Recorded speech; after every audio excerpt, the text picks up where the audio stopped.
Hi, everyone, and welcome to the Sisu Sisters podcast. I'm Annukka, a LinkedIn coach. And I'm Dorita, a business English coach. Our podcast is all about succeeding, with themes like life stories and light bulb moments.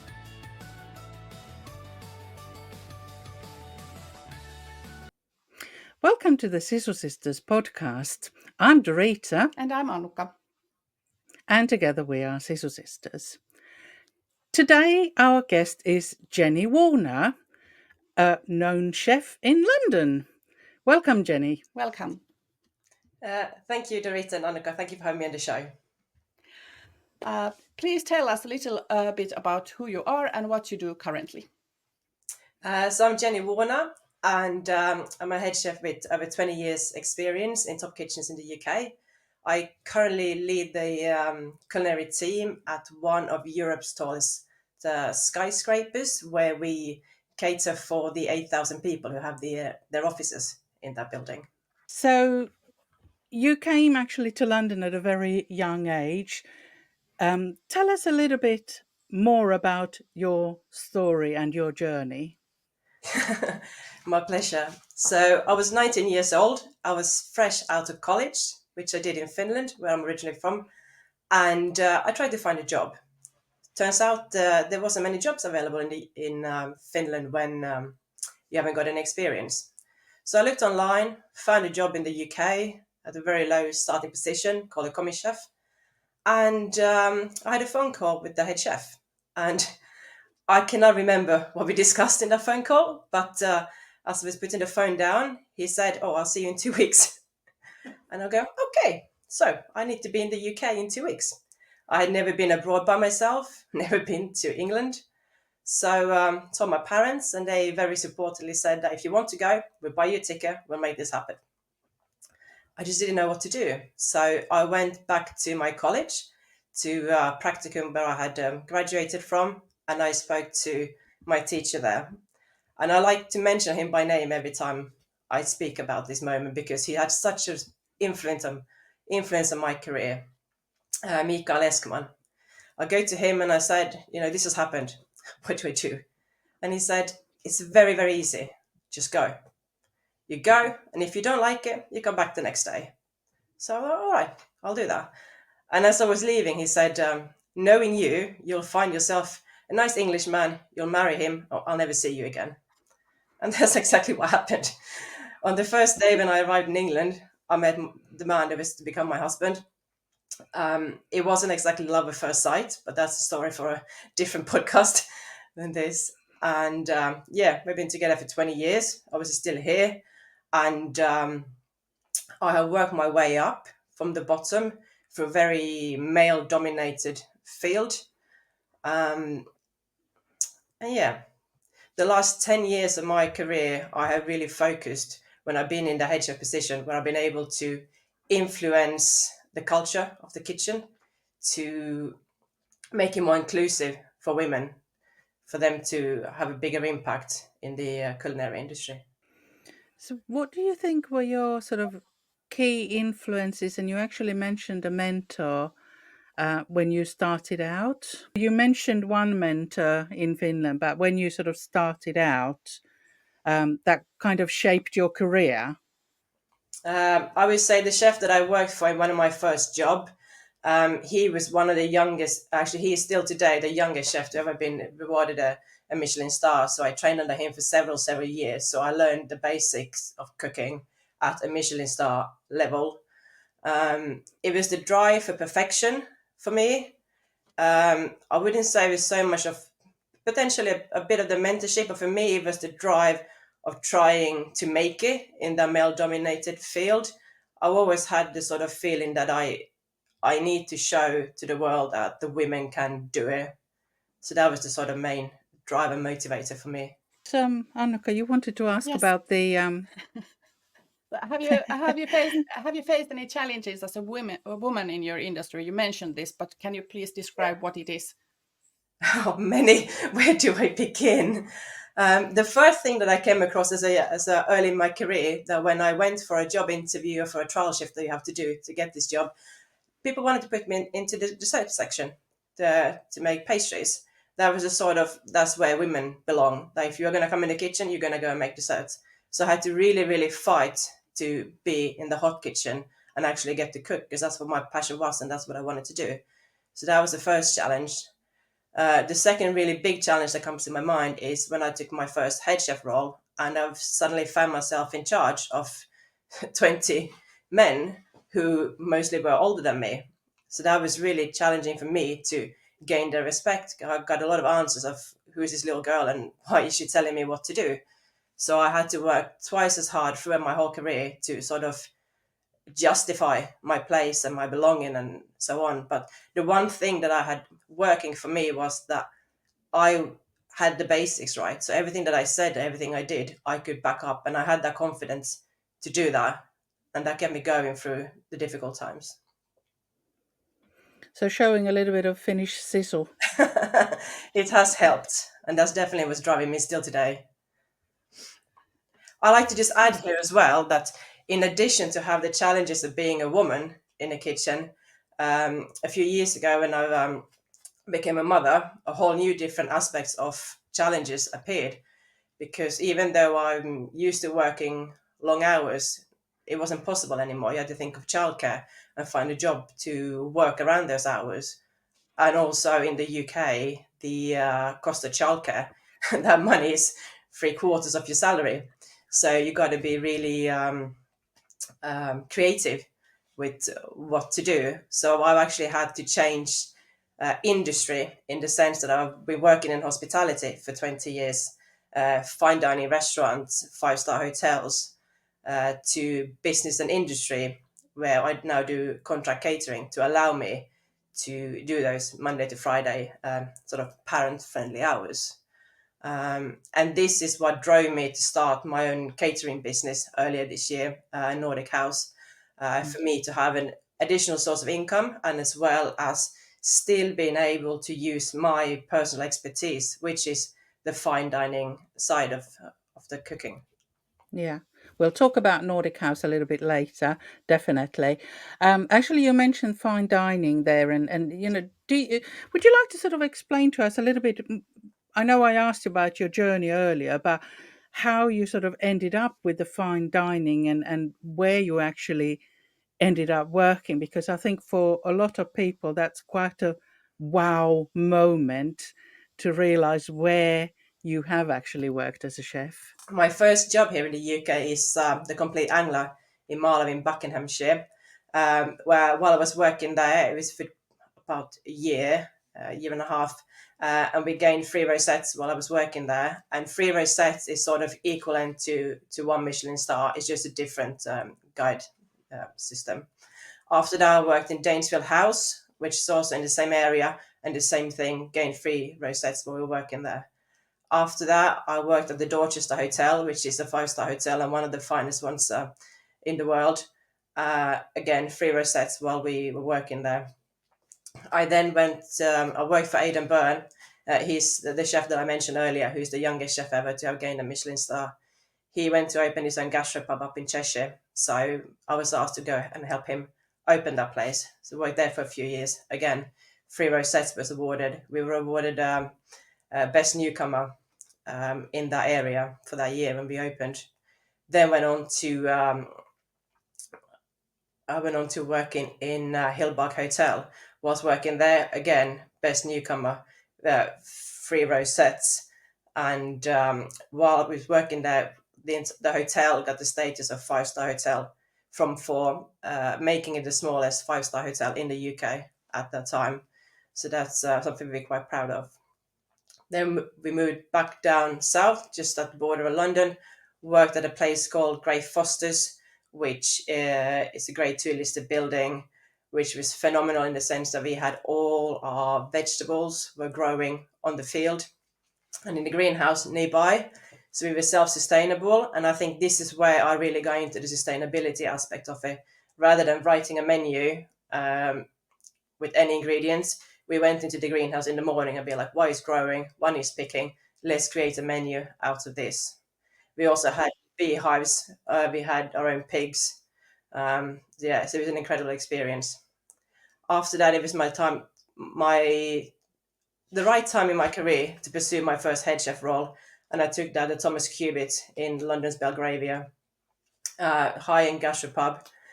And while I was working here, we never got a Michelin star, but we were listed as the Michelin inspector's favorite or inspector's choice, which was pretty special. After that, I worked at Pantechnicon, which was a Nordic Japanese building with Nordic shops, Japanese restaurants, Nordic restaurants. So I ran two restaurants there: the Roof Garden, which was Nordic Japanese, and then the Elder Fine Dining Restaurant, which was based around my childhood experience around Nordic food. So there was one tasting menu, for example, that went into detail about how I remember the Finnish forest growing up. It was around berries. We used dry ice and smells to recreate that forest feeling. And that was really the first time I experienced with cooking Nordic food, because my entire training was sort of under a British chef with traditional French training. But now I got to explore Nordic ingredients and my own heritage, and that's really made me become the chef that I am today. That is so inspiring. Wow, what a journey, and I can see a pattern here. Everywhere you go, there's some rosettes going on. So no wonder you were asked to follow chefs and go to places and open up. And I mean, 3 rosettes, 5-star hotels, the Dorchester. Wow. It's an amazing journey. Um, and it didn't just end there. You won some accolades as well. You won different things in the UK, and we know nothing about them in Finland. Please tell us all the things you've done and which one was the most difficult to win or participate in. So I've done two bigger cooking competitions in my career. One was in 2009 when I entered the Young Chef, Young Waiter competitions. I believe it was for chefs under 25. So I went through a regional heat and then a national final where I came second in the entire UK. So that was pretty impressive. And sort of early on in my career, when I realized, you know what, actually, I can do this. And it was the first time I could manage, or I was in a position where I could compare myself to chefs at the same level through other restaurants. And most of them had come from potentially more better kitchens. Well, in my opinion, they were better kitchens than I had my experience in. So to come second against them, it was really, really meaningful to me. I was going to say, and to come second, I would actually say you got the silver medal, you know, Yes. Yes. looking at it in a positive way. Yes. And then in 2016, I entered a competition called the National Chef of the Year, which is a very prestigious competition. And I got through to the semi-final. Unfortunately, I didn't get any further, but that was already quite a big achievement in its own right. And that was up against some of the absolute top chefs in the country. So I'm very pleased I made it that far. Would you agree with me? And this is just an off the cuff question that London does attract some of the best chefs in the world. It's a place where Absolutely, people. absolutely. And a lot of people then that you see worldwide when they're back in their home countries doing amazing things, a lot of them have their experience and their roots in the UK. At some point, have they been through one of these really, really hard and famous restaurants, hard kitchens and famous restaurants that we have here in the UK, specifically Mm, London.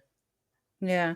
So kind of you gaining your silver medal or you making the semi-finals and you say, oh, the entire UK, but there was probably more chefs than the entire UK. It was probably some of the best chefs worldwide that happened to work in the UK. Yes, that would be fair to say. Brilliant. Mm. And which one did you feel was the hardest one? What was the hardest one? Oh, I couldn't put a finger on it.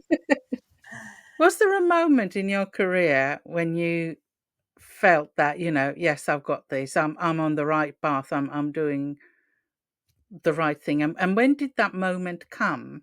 At what point in your career? I don't think there was a moment like that for me. I've just always done what I wanted to do and just what made me happy. And I liked cooking and I just did that. I had no idea where it was going to end up. There was no plan. There was no moment that said it was the right thing. The only thing I knew was that when I was in Finland and I was following a traditional path of, Finnish school and time to go to university, I knew that was not the path for me. I don't know what it was. I pursued the cooking career, I went to cooking college, and I just felt right. I just knew I had to keep going in that direction. And I just kept doing it. And yeah, here we are. And it's turned into a great career. And You kind of follow your yes. instincts. Brilliant. I want to ask one thing here in between. I want to go back to the women in the industry. But how do you mentor or support women coming into this field? By creating an environment where they can be comfortable in working in. Because when I started out, the kitchen was very hostile. There was some really nasty comments made constantly. Um, about women to women, and you were just expected to put up with it and carry on working. So by not allowing those kind of comments, um, sometimes as a woman you can feel like you're lacking a bit of confidence. So I will support and give encouragement to my fellow colleagues, female colleagues, um, to have the strength and the courage to do what they need to do. And also, I think the most important thing that I do is to not shy away from a difficult conversation, a difficult moment, but to deal with it heads on. I have an example. I was a head chef and I had my a sous chef, my right hand man. Accusations were made against him that he had some inappropriate behavior to, I would say, female colleague. And it was hinted to me that you need this person who's going to cover for you on your days off. If we lose this person, that we can just let this slide.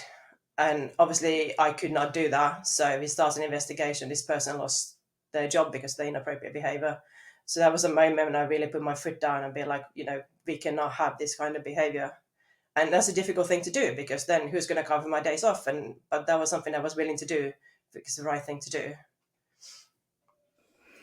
And also, I think most of us females are then worried that, is my reputation going to be tarnished by this? Yeah. You shouldn't, but I think it's a natural way of thinking. Oh, I don't want to be seen as a troublemaker. No, but I very recently found myself in a situation like that where I didn't want to find myself as a troublemaker, but I still didn't make trouble. But I had a difficult conversation because I have my boundaries and I have my beliefs, what I think is right, and I need to do what's right for me. Because then whatever comes out of that situation, be like, okay, if I lost my job over it or whatever I did, that's fine, because I stood up for what I believed in.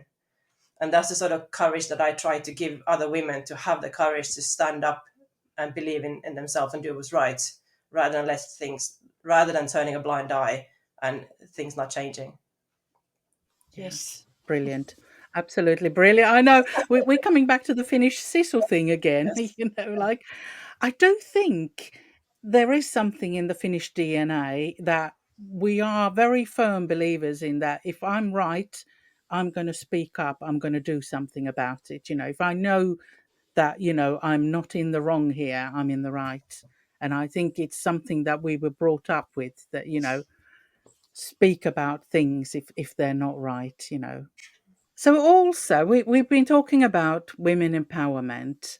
Tell us a little bit about when you worked at a place called Chief.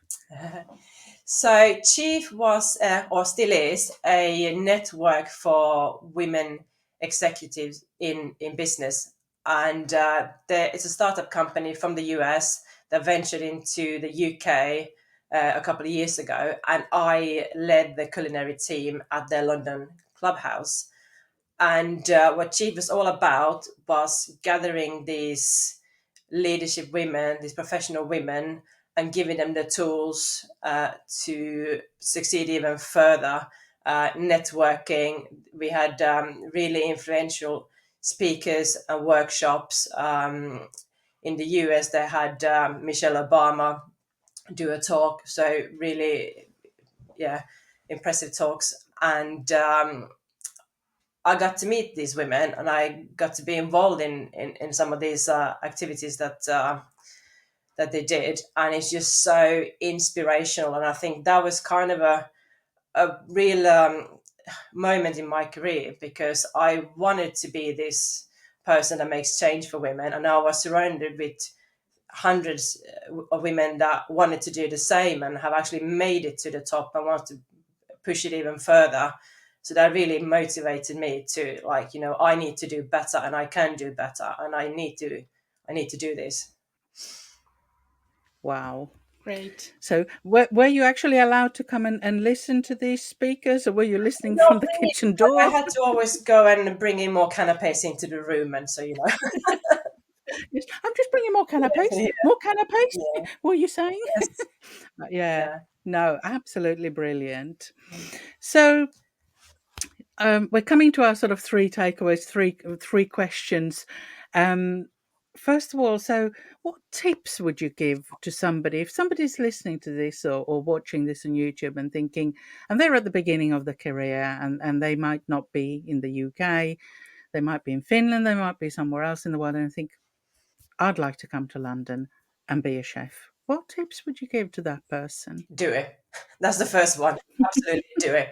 The second one is find the best kitchen you can possibly find. So with the most accolades, with the most rewards, or the best chef that you can find to work for, get your foot through the door, even if it's the lowest paid job, even if it's just washing up pots and pans, get your foot in through the door, learn from the basics well, and then grow from there. If you're looking for a higher paid job, a more prestigious position, and then you try to grow your career from that, you don't have the foundation. You need to have the foundation. There is no fast track to fame and fortune like you can see on TV sometimes. The chef job might look quite glamorous. It's not. You need to have the foundation to build on. Mm. And maybe also learn the culture. Yes. Because, UK culture is different from Finnish culture, from any other, culture. I have a wonderful story about culture. So, again, one of my first days in the UK, one of my first days in the job, and I walk up to from a house member and I say, "Give me a coffee." This person looks at me like I got two heads and be like, "Who do you think you are, telling me to give me a coffee?" And I was like, "Why can't you give me a coffee?" Then there were some complaints made about me being rude, and I could just not understand that. What did I do wrong? Now, looking back at this situation 20 years later, it makes me laugh, because in England, you have to walk up, you have to ask them, "How are you doing?" Um, Talk about the weather for a little bit, give them a compliment about the jumper they're wearing, and then say, "If you're not too busy, would you please be so kind and make me a coffee? I would really, really appreciate it. And then thank you so very much and have a brilliant day." And that's 15 minutes of your morning gone. But that is how it's done in the UK, and I've learned that now. So you were talking earlier about, so when we go back to our three takeaways about being a mum, and one of the question is kind of like, how do you cope with the sort of work-life balance? And you kind of touched upon that already about having to change direction. It's incredibly tricky, and if I knew how to do it, I would be happy to share, but I'm still figuring out for myself. Yeah. Yeah. Yeah, childcare is extortionately expensive in the UK, like you mentioned. So it is not something that, oh, just put them in daycare. Sometimes it's not worth then going to work. Absolutely It, no, no. yeah. So, last question. So, do you think Nordic food is becoming increasingly popular at the moment in the UK, and why so? There was a few years ago, there was Nordic restaurants popping up in London. I haven't seen any new ones pop up recently, but I think they're doing pretty well. I think there is a sort of uniqueness, excitement around Nordic food. It's a little bit different, with some ingredients and old-fashioned cooking techniques that is now widely used in the more common French cooking. So I think that's what draws people into it. There's a certain simplicity about Nordic food as well that people appreciate it. The ingredients tasting of what they are. Yeah, no additives and things like Exactly. that. Definitely. And Yeah. maybe it has got something to do with the fact that it's now several years in a row that Finland's been voted the happiest place to live. Maybe there's a connection there. What do these people eat to make them so happy? There's a bit of history there. That's a good point. I never thought about You it. are what you eat, isn't it? That's what they say. Yeah. Exactly. So, what's happening in your life next? And you kind of touched upon Nordic House already.